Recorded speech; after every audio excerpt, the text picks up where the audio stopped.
கான part 2 video.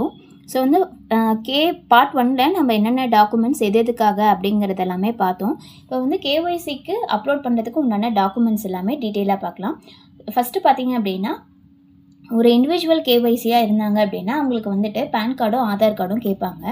Next update பண்ணுறதுக்காக required டாக்குமெண்ட்ஸை இது எல்லாமே கேட்பாங்க. இதுவே வந்து அவங்க ஒரு பிஸ்னஸ் பர்சனாக இருக்காங்க அப்படின்னா PAN card, Aadhaar card, GST registration certificate, அவங்க வந்து உதயமில் ரிஜிஸ்டர் பண்ணியிருந்தாங்க அப்படின்னா அதோட சர்டிஃபிகேட்ஸு, நெக்ஸ்ட்டு வந்து பார்த்திங்க அப்படின்னா அவங்களுக்கு வச்சுருக்க பேங்க் டாக்குமெண்ட்ஸ், அதாவது என்னென்ன பேங்க் டாக்குமெண்ட்ஸ் எல்லாமே வச்சுருக்காங்க அப்படின்ட்டு பிஸ்னஸ் பீப்புள்ஸாக இருந்தால் இது எல்லாமே வந்துட்டு ரெக்யூர்டு டாக்குமெண்ட்ஸாக கேட்பாங்க.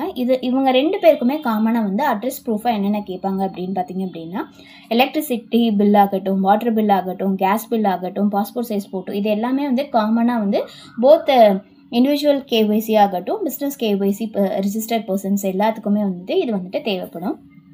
நெக்ஸ்ட்டு பார்த்தீங்க அப்படின்னா கேஒய்சி ப்ராசஸ் மெத்தட் என்ன அப்படின்னு பார்த்தீங்க அப்படின்னா, முதல்ல வந்துட்டு ஒரு ஃபார்ம் தருவாங்க. எந்த பேங்க்கில் இப்போ நீங்கள் பேங்க்கில் போகிறீங்க அப்படின்னா கேஒய்சி அப்டேட் ப்ராசஸ் எப்படி இருக்கும் அப்படின்னா, முதல்ல வந்து கேஒய்சிக்குன்னு ஒரு அப்ளிகேஷன் ஃபார்ம் தருவாங்க. அதை நம்ம ஃபில் பண்ணணும். நெக்ஸ்ட்டு வந்துட்டு நான் பிஃபோராக நான் சொன்னேன் இல்லையா, ஐடென்டிட்டி ப்ரூஃபுக்காக PAN card, Aadhaar card, address ப்ரூஃபுக்காக electricity bill, gas bill, EB bill. So இது எல்லாமே வந்துட்டு ப்ரூஃபாக நம்ம வந்துட்டு சப்மிட் பண்ணுற மாதிரி இருக்கும்.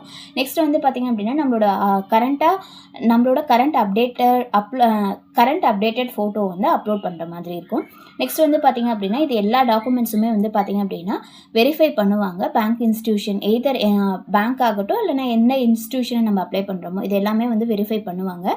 நெக்ஸ்ட் அதுக்கப்புறம் தான் பார்த்திங்க அப்படின்னா கேஒய்சி வந்து நமக்கு அப்ரூவ்மெண்ட் ஆகும். அதுக்கப்புறம் தான் நம்மளோட எல்லா சர்வீஸுமே வந்துட்டு நமக்கு ஆக்டிவேட் ஆகும். So thank you. இந்த வீடியோ வந்து உங்களுக்கு இன்ஃபர்மேட்டிவாக இது போன்ற இன்ஃபர்மேட்டிவான வீடியோக்கு ஸ்ரீமதி நாலேஜ் ஹப் சேனலை லைக் பண்ணுங்கள், ஷேர் பண்ணுங்கள், சப்ஸ்கிரைப் பண்ணுங்கள். தேங்க்யூ. நாளைக்கு